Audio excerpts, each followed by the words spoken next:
Support for Colorado Today comes from Safeway, where teachers can save 5% every day. Download the Safeway app and verify your teacher status for exclusive offers and discounts.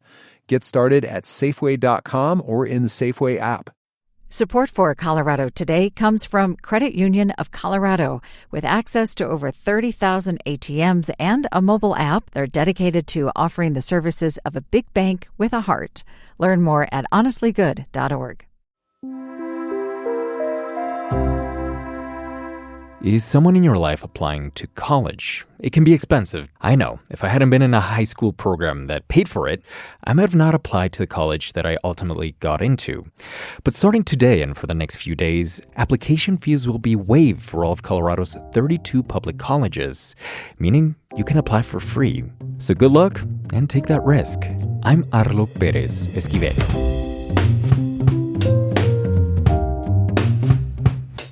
Coming up, hundreds of millions of dollars for things to help fight climate change are being canceled. The return on investment for American taxpayers has been truly extraordinary. New ideas may never get off the ground. Then, the U.S. wants to upgrade their nuclear arsenal buried under Colorado. These missiles are targets, right? They are ground zero in the event of a nuclear war. Plus, a university in the San Luis Valley has been innovating with how to get Latino students through to graduation. Let's be real, the programs that we've been able to implement, the offices, the services, they're for all students. Now, this school is looking for help. It's Tuesday, October 7th. Here's the news in Colorado today.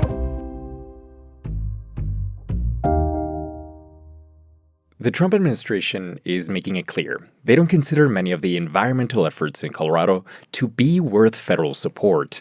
Those include efforts to make power more efficient or ones limiting the impacts of fossil fuels.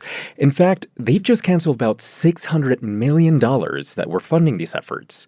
CPR climate reporter Ishan Thakur is here to explain. Ishan, give me an idea of the kind of things happening here in Colorado that were supported by this federal money. Sure, I can give you a couple examples. So CSU got a ton of money from the federal government, and they had one massive award for a project to cut down on methane emissions from low-producing wells. Those are called marginal wells, and those wells are really in danger of becoming what's called orphaned, which means that the operator may go bankrupt, and then the state and taxpayers are on the hook to clean them up. So that's a massive problem around the country. In January, I spoke with Dan Zimmerly. He was awarded a grant, and he runs a methane emissions program at CSU. Around $240 million of CSU's grant was supposed to go to hundreds of small oil and gas operators to help them cut down on their emissions. Even after this project is done, there will be a portfolio of solutions that could be deployed to marginal wells. So ultimately, his work would have helped oil and gas operators. His grant, though, was frozen in January, and then last week it was ultimately cut. So he was never even able to get off the ground. What else would this type of grant cover? Yeah, so there were more than 24 grants in Colorado.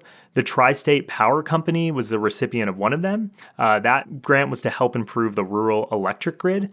And then at CU Boulder, engineering professor Mike McGee was working with a team of colleges and startups to make a more efficient type of solar panel. And the idea was to eventually commercialize it. The people I've trained directly in my lab have created 19 companies. I think those companies are worth over $4 billion. And I think that the return on investment for American taxpayers has been truly extraordinary. Yeah, it's very frustrating not to have the financial support that is needed to do that. So his grant had its funding reviewed last winter when Trump first came into office, and then they've been in limbo for about 9 months. Then last week, he heard it was canceled. Now, are there going to be any broader impacts, like job losses? Yeah, almost certainly. So CSU said that its federal money supported at least 32 jobs. And then at CU, McGee says in his case, his money also supported staff. And here's what he had to say when I asked about layoffs. Now that is something I have to very seriously contemplate. I mean, it's I guess it's a question of when now. So why has it been canceled? And I'm mostly curious what the Trump administration is saying. Yeah, so Chris Wright, he runs the Department of Energy. He's also a former Denver fracking executive. He said in a statement that the projects, quote, did not adequately advance the nation's energy needs. The DOE in that same statement claims that many of the awards were rushed through in the final months of the Biden administration and that they don't have adequate documentation. The department also claims that it individually reviewed each grant, but it hasn't publicly weighed in on the specifics of all of those projects, like the ones in Colorado. Kind of zooming out here, big picture, the president and his budget director, they say that awards like this funded what they call the left's climate agenda. But in reality, a lot of this money, at least in Colorado, was supposed to fund fossil fuel research and development, or at least help make fossil fuels cleaner. Now, Ishan, as you're well aware, we're in the middle of a government shutdown, and Trump has said he wants to punish blue states during this time. So is this part of that punishment? We don't entirely know for sure, but the timing, was a little suspect given that it happened right after the shutdown started. Overall, though, there were more than $7.5 billion in awards canceled across the country last week. So Colorado's portion makes up less than a tenth of that, but the majority of canceled grants were in Democratic-led states. So that includes California, New York, and Colorado. And beside the layoffs, what happens to the work that was developed with the grants, like McGee's? So his project's been going on for about 2 years, and he's been a professor for decades.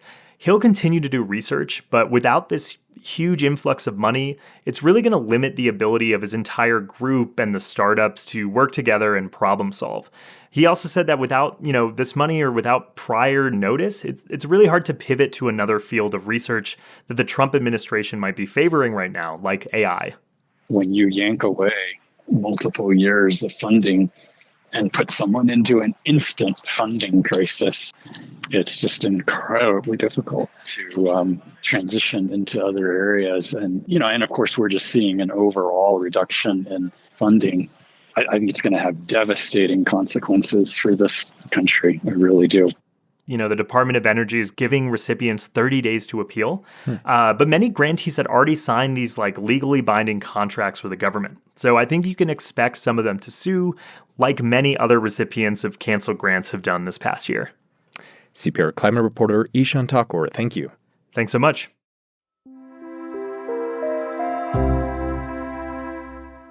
There are hundreds of nuclear missiles buried around Colorado and other Mountain West states, and they were supposed to be replaced by the end of this decade. But the plan, it's now years behind schedule and tens of billions of dollars over budget. You're going to hear from an expert named Matt Korda, who documents and studies global nuclear trends at the Federation of American Scientists. And I asked him, how does it affect us to have intercontinental ballistic missiles right under our feet? How people feel about this, right? This is sort of a complicated question. There are folks who certainly would perhaps feel a sense of patriotism, right? That they are hosting these missiles that they feel are important for U.S. security. On the other hand, these missiles are targets, right? They are ground zero in the event of a nuclear war. It's quite a unique position for people to be in. Let's go into the basics of the why. Why are these nuclear missiles that are buried there being replaced? So these missiles have been there since the 1970s. And so, all weapons have a service life, right? And eventually weapon systems do have to be replaced. The United States is not alone in this. All countries with nuclear weapons do these kinds of modernization programs. China, Russia, India, Pakistan, the UK, France, Israel, North Korea, right? Everyone is doing modernization all the time. But still, isn't this time period, for the first time since the Cold War, the first time that the nuclear arsenal is growing instead of diminishing? Yeah, so all of these countries that have nuclear weapons, this is really the first time that we're seeing those stockpile numbers start to trickle up. For decades, we were kind of on this, we're dramatically reducing their numbers of nuclear weapons, right? Nuclear weapons were seen as these kind of legacy weapons that aren't particularly useful in wartime. And so these countries, were dramatically reducing their arsenals. But really over the past, 5-10 years or so, this has really started changing. And we've started to see countries that increase once again have started to, change the way that their nuclear complexes are operating, to expand their force postures, to change their doctrines so that they're a little bit more prone towards reacting quickly in a crisis, right? These things are really dangerous, right? And this is quite a new development. Okay, I want to bring this back to us, to the U.S., and to Colorado. We understand that replacement is over budget and delayed, but a lot of military projects are. So why does that matter? Yeah, well, it matters because when we think about it, right, someone has to pay for these things. The cost is going to trickle down to U.S. taxpayers. Just in terms of the acquisition itself, not including the maintenance and the sustainment, supposed to cost about $77.7 million in 2020 dollar value.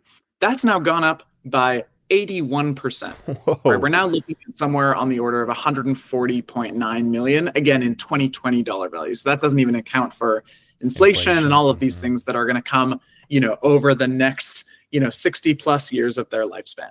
On top of that, I guess, another thing that's important to think about is the Pentagon and the Air Force in particular dramatically underestimated how much construction was going to be needed for this program. And so what we were told at the beginning was, we're going to be able to reuse a lot of existing infrastructure, right? Existing silos, existing power cabling, existing launch facilities, things like that. And so the construction would be minimal and there wouldn't be that many disruptions.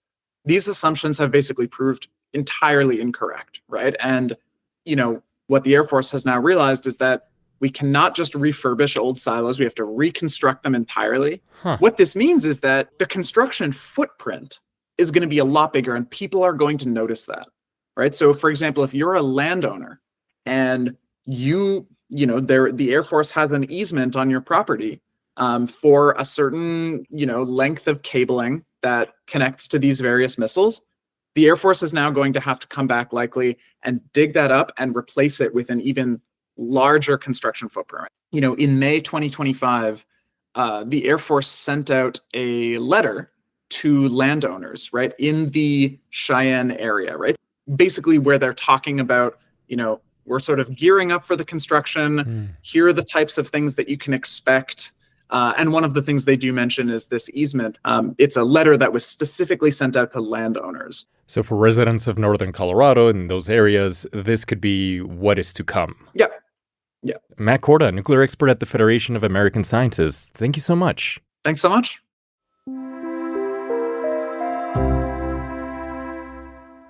Some of the colleges and universities in Colorado that serve high numbers of students of color are losing millions of dollars because of recent decisions by the Trump administration. We were in the second year of a 5-year grant, and that's going to end within months.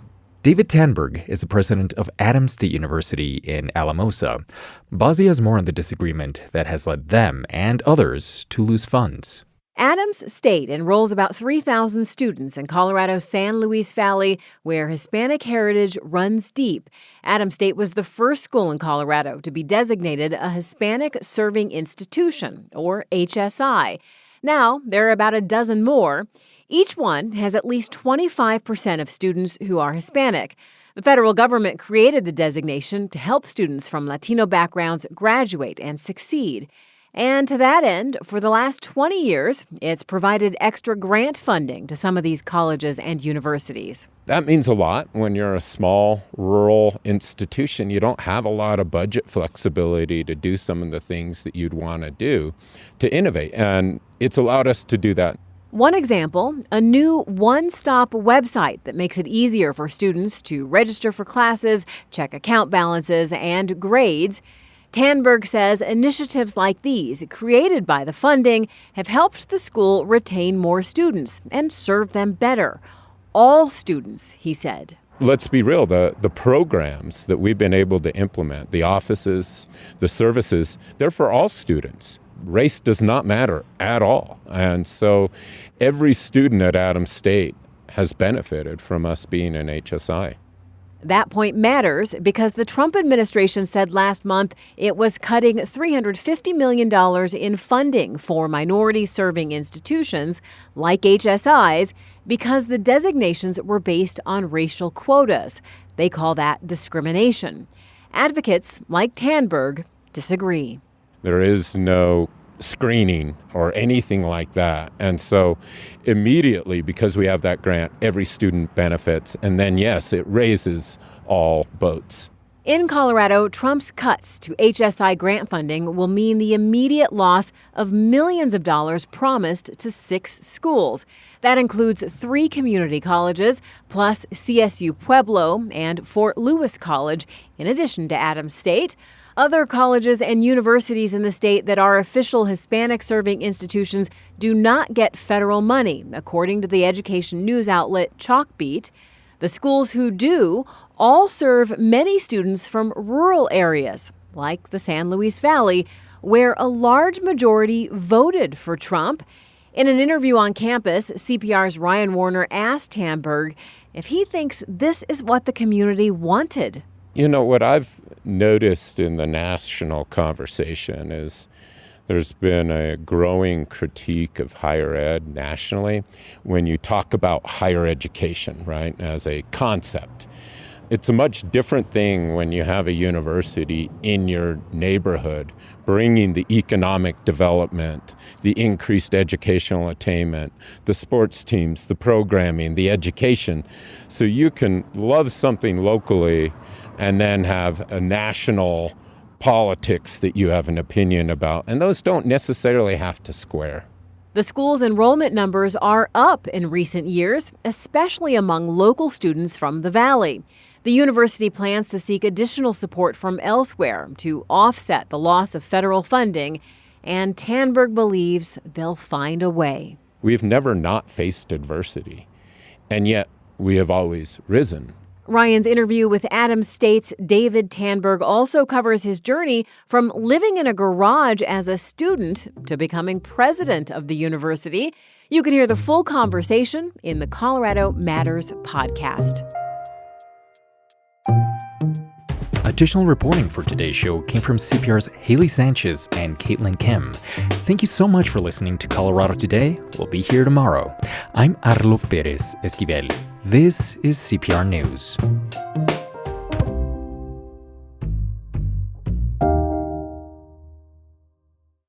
Support for Colorado Today comes from Credit Union of Colorado. With access to over 30,000 ATMs and a mobile app, they're dedicated to offering the services of a big bank with a heart. Learn more at honestlygood.org. Support for Colorado Today comes from Safeway, where teachers can save 5% every day. Download the Safeway app and verify your teacher status for exclusive offers and discounts. Get started at Safeway.com or in the Safeway app.